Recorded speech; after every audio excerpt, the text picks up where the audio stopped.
The first thing I heard was not thunder. It was the backup alarm of a concrete truck screaming outside my bedroom window at 6:12 in the morning. Beep. Beep. Beep. That sharp little sound cut through the quiet like somebody had dragged a knife across glass.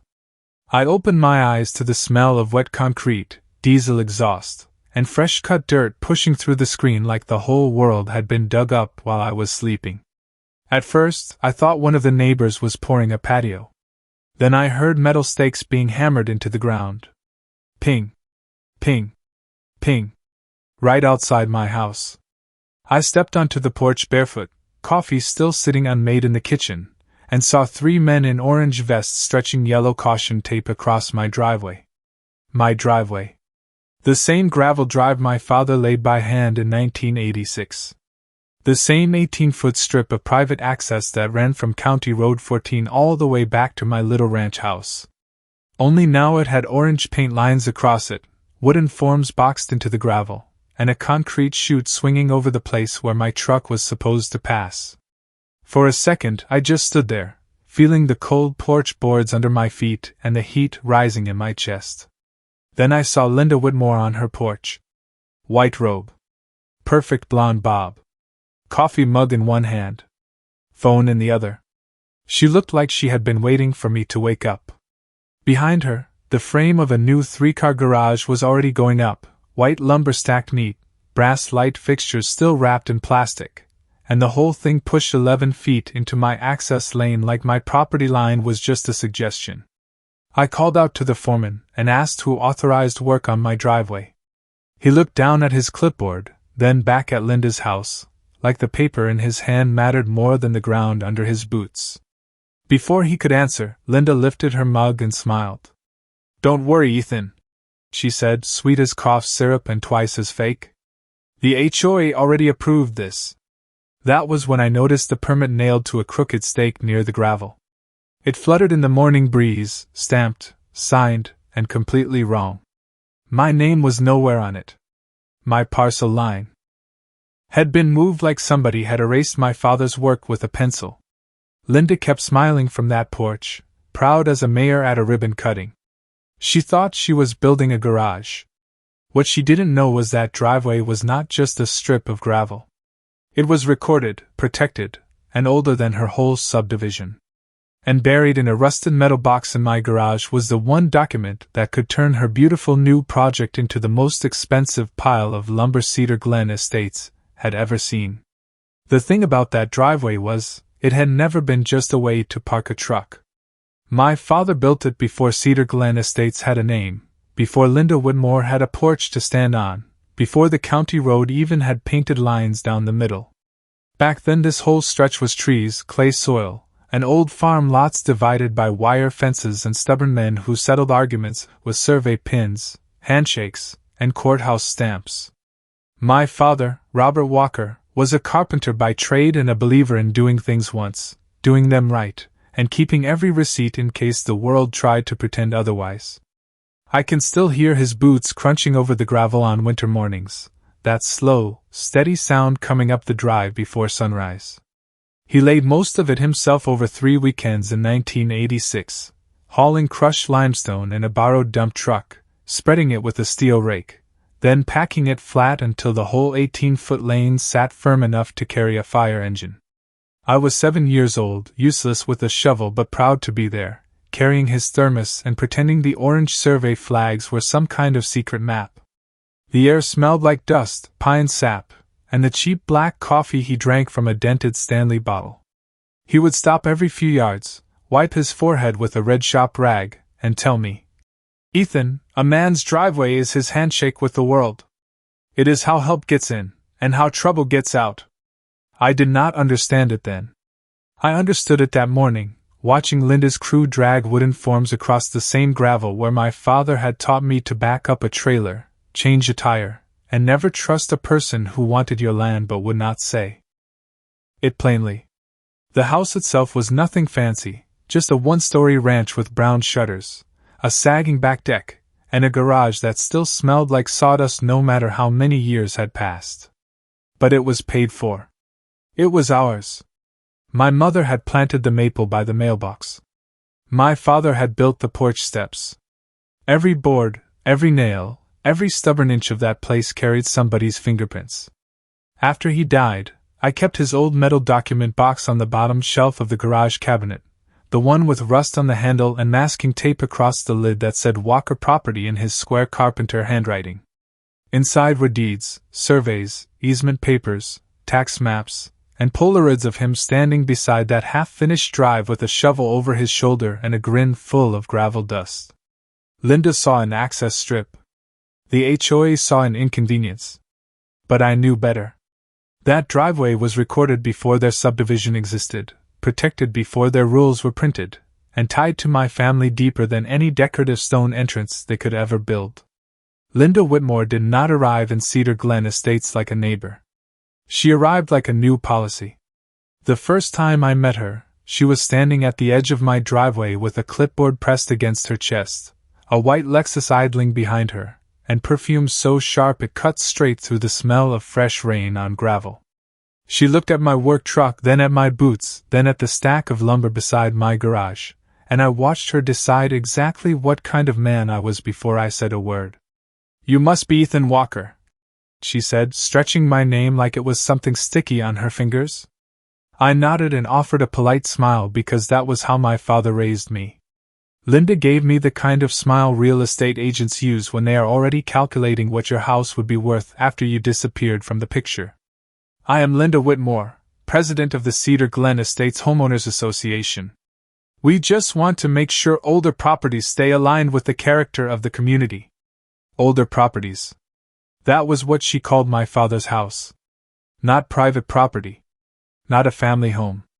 A problem to be corrected. Over the next year, her little notes started showing up like weeds after rain. One warning for mud on my truck tires after a job site in Harrisburg. Another for leaving my trash bin visible 30 minutes past pickup. A third because my garage door was painted non-standard brown, even though it had been that color since before most of her board members owned lawn furniture. Then came the complaint about my mini excavator, parked behind my own fence, covered with a tarp and locked up for a licensed job the next morning. According to Linda, it created an industrial impression inconsistent with residential harmony. I read that phrase 3 times at my kitchen table while the refrigerator hummed and the paper smelled like warm printer ink. Residential harmony. That was Linda's favorite weapon. She could turn any ordinary thing into a threat if it did not match her vision. A truck became commercial blight. A stack of firewood became visual clutter. A gravel driveway became outdated access. She ruled Cedar Glen Estates from that big corner house with the wraparound porch, white columns, and gas lanterns that flickered like they were trying too hard. Her husband was quiet. Her dog was smaller than my work boot, and her garage was never big enough for all the things she wanted people to believe about her life. The truth was simple. Her lot was wide in front but pinched hard near the side yard, and that private drive of mine ran exactly where she wanted her expansion. I found that out from a framing contractor I knew from county permit jobs. He called me one afternoon and said, "Ethan, did you sell Whitmore a strip of your frontage?" The question landed cold in my stomach. I told him no. He went quiet for a second, then said, "You might want to check what she is filing." That was the first real warning. Not the letters. Not the fake smiles. Not the way she said community like it belonged to her alone. It was that phone call, with sawdust on my shirt and thunder rolling over the roof, when I realized Linda was not trying to make me follow rules. She was trying to redraw the ground under my feet. The letter came 2 days after that phone call, folded into a cream-colored envelope with the Cedar Glen Estate seal stamped in blue across the top. It was waiting in my mailbox when I came home from a roof repair job, my shoulders aching, my shirt smelling like asphalt shingles and sun-baked plywood. I remember standing at the end of the drive with the evening bugs buzzing in the ditch, reading Linda's words while my truck ticked and cooled behind me. According to the letter, the strip of gravel beside her property had been reclassified as a non-conforming access lane interfering with neighborhood frontage alignment. That was a fancy way of saying she wanted my driveway and had found enough polished language to make theft sound like landscaping. The letter claimed the HOA had voted to approve a shared frontage improvement plan. It said my continued use of the old access route would be temporarily restricted during construction. Temporarily. That word sat there like a fresh coat of paint over rotten wood. I had not been invited to any meeting. I had not signed any agreement. Nobody from the county had called me. Nobody had knocked on my door. Linda had simply gathered her board inside that clubhouse with the fake stone fireplace, passed around a map with my land shaded in soft yellow, and decided my way home belonged to the community now. The next morning, the first wooden stakes appeared. They were driven into the gravel along the right edge of the drive, each one topped with a strip of orange ribbon snapping in the wind. I pulled one loose and found spray paint under it, bright orange lines cutting across my access like a scar. By noon, a private security guard in a gray polo shirt was parked at the roadside in a golf cart, one hand resting on a clipboard, the other holding a gas station coffee. When I tried to turn in, he stepped in front of my truck and raised his palm. "Sorry, sir," he said, not sounding sorry at all. "Construction access only." I looked past him at my house, sitting 400 feet back under the maple tree my mother planted. "That is my home." He glanced at the paper. "Ma'am says this is no longer your approved access point." "Ma'am." I knew exactly which ma'am. I parked on the shoulder, grabbed my tool bag, and walked through wet grass and red clay in my work boots while neighbors slowed their cars to stare. Mud sucked at my soles with every step. By the time I reached my porch, my jeans were splattered to the knee, and Linda was watching from her window with that pale little smile. Later that afternoon, another notice arrived by email. Fine assessed, $4,800 for damage to protected community landscaping. I laughed once, quiet and dry, because if I had not laughed, the anger would have climbed right out of my throat. She blocked my driveway, forced me through the mud, then billed me for the footprints. That was when I stopped thinking of Linda as annoying. Annoying sends letters about trash cans. Linda had moved into something colder. She was using the HOA like a crowbar, prying at the edges of my property 1 inch at a time, hoping I would get tired, get embarrassed, get expensive, and finally give up. I tried the polite route first, because that was what every sensible person tells you to do when property lines and neighbors get tangled up. I called the county non-emergency number while standing in my kitchen, mud still drying on my boots, the $4,800 fine spread across the table beside a cold cup of coffee. 2 patrol officers came out 40 minutes later, both professional, both careful, both clearly hoping this would turn into nothing more than paperwork. Linda met them before I could, gliding down her front steps with a folder already tucked under one arm. She had the permit. She had the HOA letter. She had the map with the soft yellow shading where my driveway used to exist. Her voice carried across the grass, calm and sweet, the kind of voice that makes a lie sound housebroken. "We are simply correcting an outdated access issue," she told them. "Mr. Walker has been resistant to community improvement." One officer looked at the map, then at my gravel drive, then back at me with that tired expression people get when the problem is real but the easy solution is not. "This looks like a civil matter," he said. Those 4 words hit harder than any insult Linda had thrown at me. Civil matter meant no one was moving the security guard. Civil matter meant the concrete form stayed. Civil matter meant I could be right and still be walking through mud to reach my own front door. The next morning, I drove to the county building office, my truck still smelling like damp clay and old sawdust. A young clerk behind the counter pulled up Linda's permit and tapped her screen with one polished fingernail. "It appears to be approved," she said. I asked her to check the parcel overlay. She frowned, clicked twice, then said the submitted survey showed the construction entirely within Whitmore property lines. That was when the room got very quiet around me. I knew that ground. I knew every dip in the gravel, every maple root pushing near the edge, every foot my father had measured with a tape reel and stakes. That survey was wrong. I called a lawyer from the parking lot. He listened for 10 minutes, sighed like my problem had already billed him, and told me an injunction could take weeks if Linda fought it. "You may want to consider negotiating access," he said. Negotiating access to my own house. By Friday, Linda had the framing crew working late. Hammers cracked through the evening air. Saws whined. Floodlights washed her side yard in white glare while the new garage skeleton rose higher and higher, each board another little announcement that she thought she had won. Saturday morning, she hosted coffee on her porch for 3 neighbors and spoke loudly enough for me to hear while I carried groceries from the road. "Some people just do not understand property value," she said. Laughter followed, thin and careful. I set the grocery bags on my porch, looked down at the mud caked on my boots, and felt something inside me settle into place. Not snap. Not explode. Settle.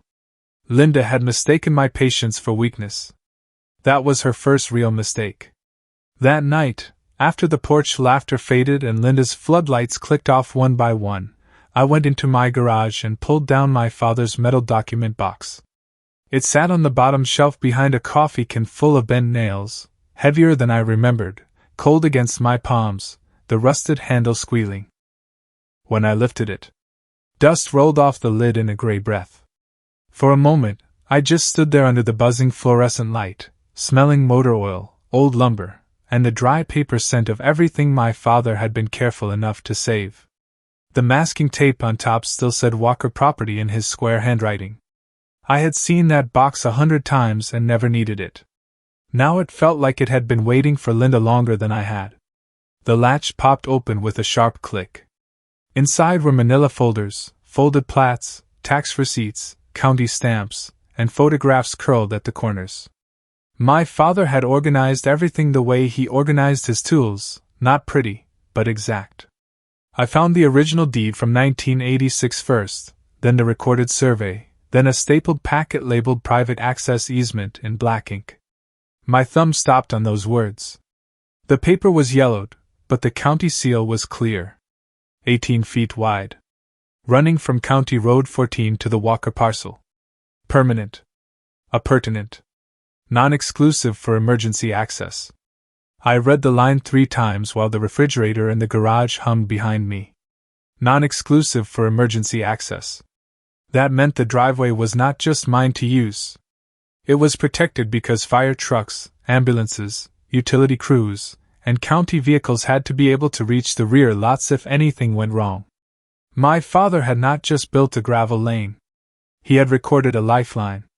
Under the easement packet was an old letter from the county fire marshal dated October 1986, confirming that the access drive met clearance requirements for emergency vehicles.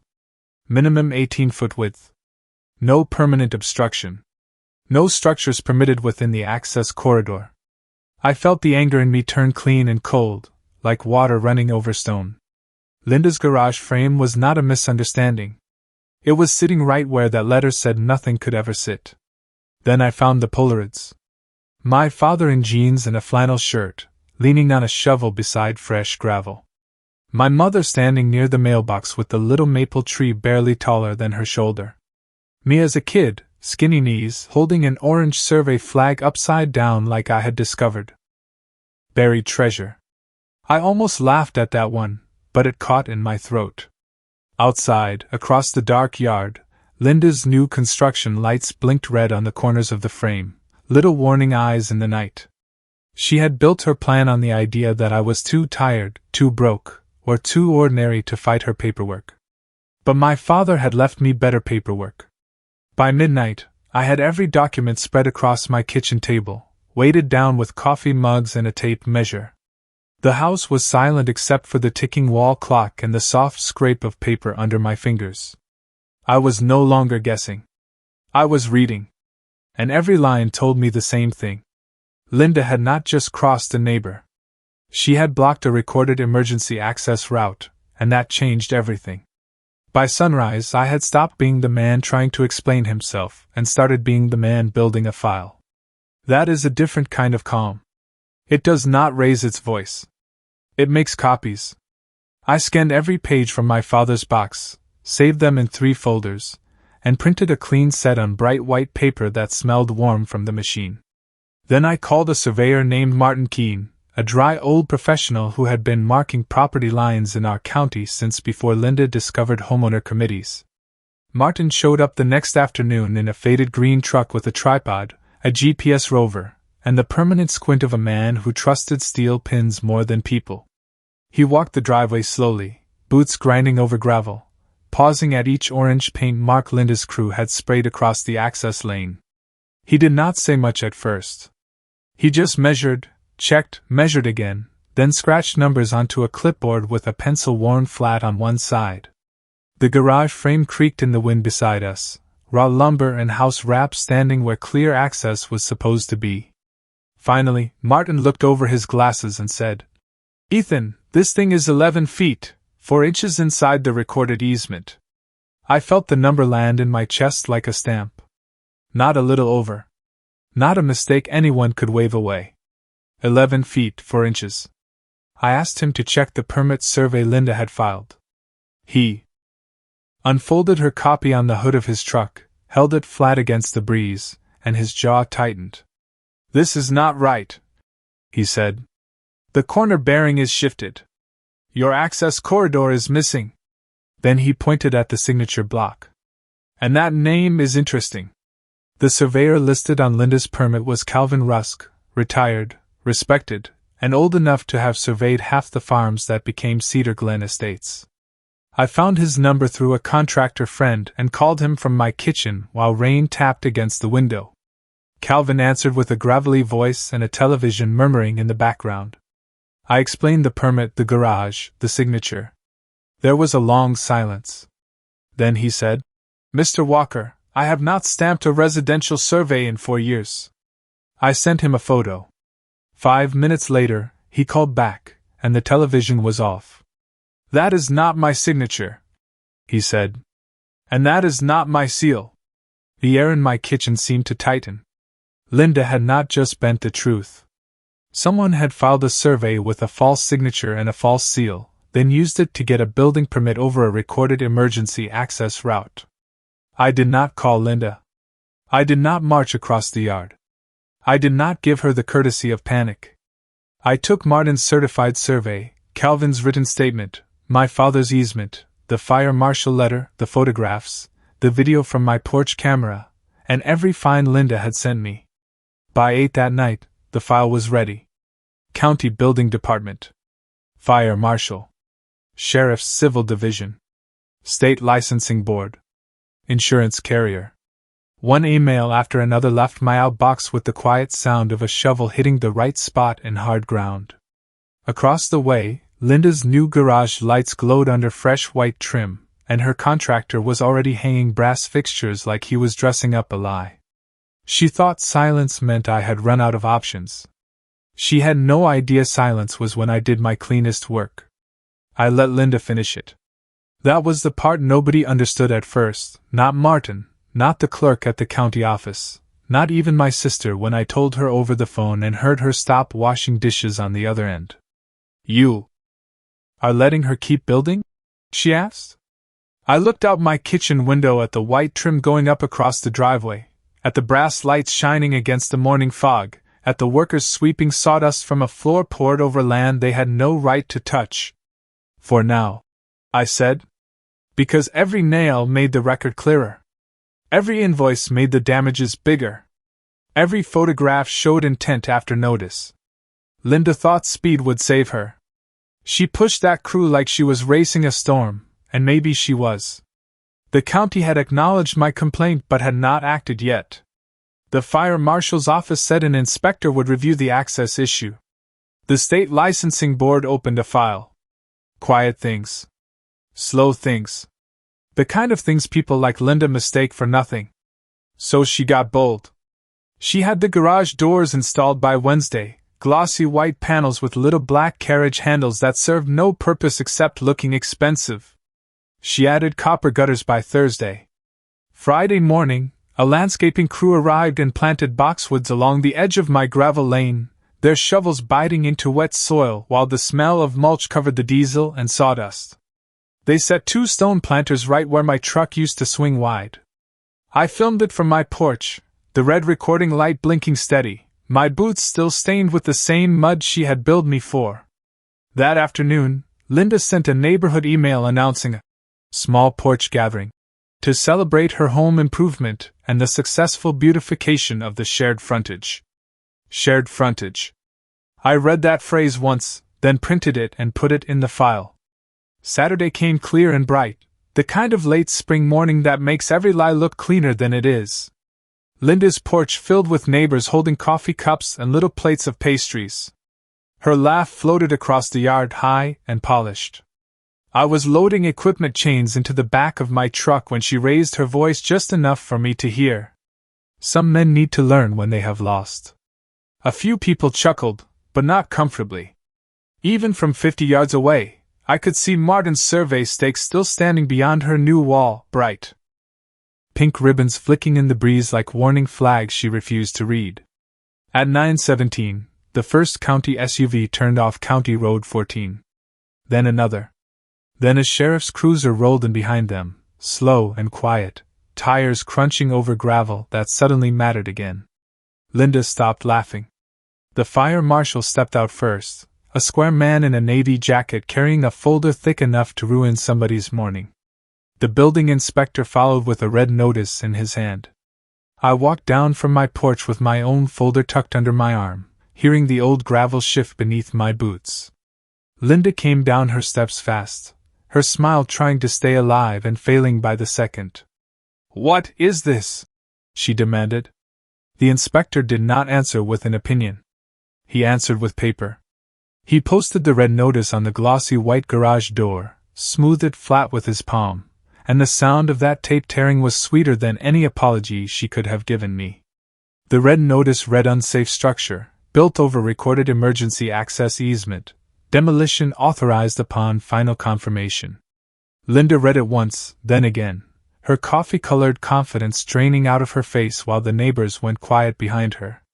The fire marshal opened his folder and spoke in the flat voice of a man who had already checked every box. "This access lane must remain clear for emergency vehicles. No permanent structure is permitted inside the corridor." Linda pointed at me like the paper was somehow my fault. "He is manipulating this. The HOA approved the improvement." The building inspector turned to her, calm as stone. "The Homeowners Association cannot approve construction on land it does not control, and it cannot override a recorded county access easement." That sentence moved through the porch crowd like cold wind. Linda tried the permit next, waving her copy in the air, but the inspector had a copy too. So did the sheriff's deputy. So did I.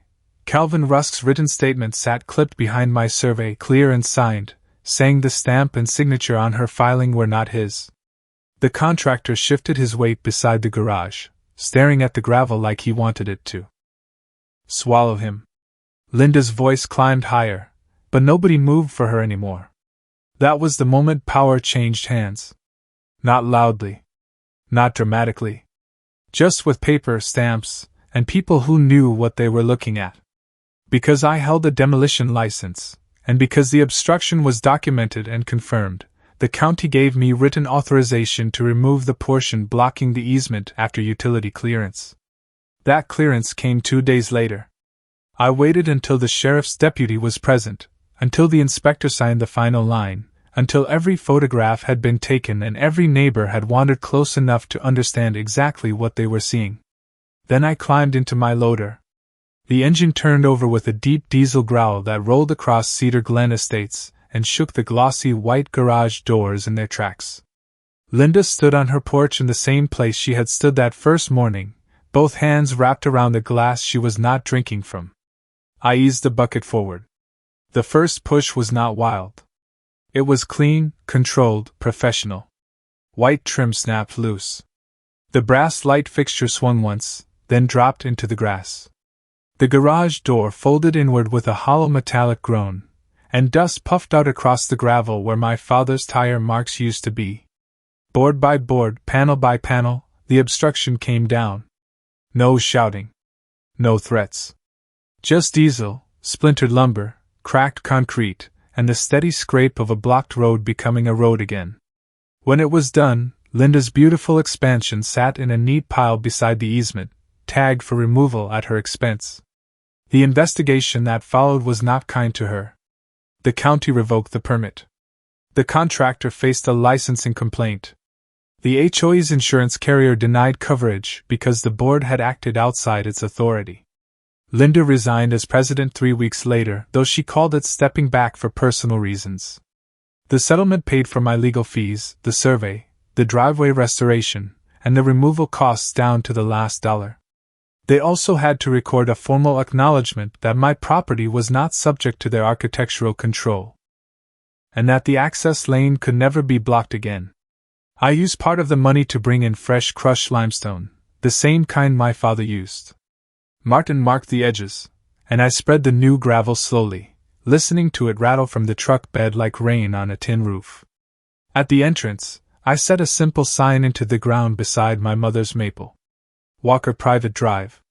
Access protected by deed. The first evening after it was finished, I stood there until the sun went low and the gravel turned gold. Linda's porch was empty. Mine was quiet.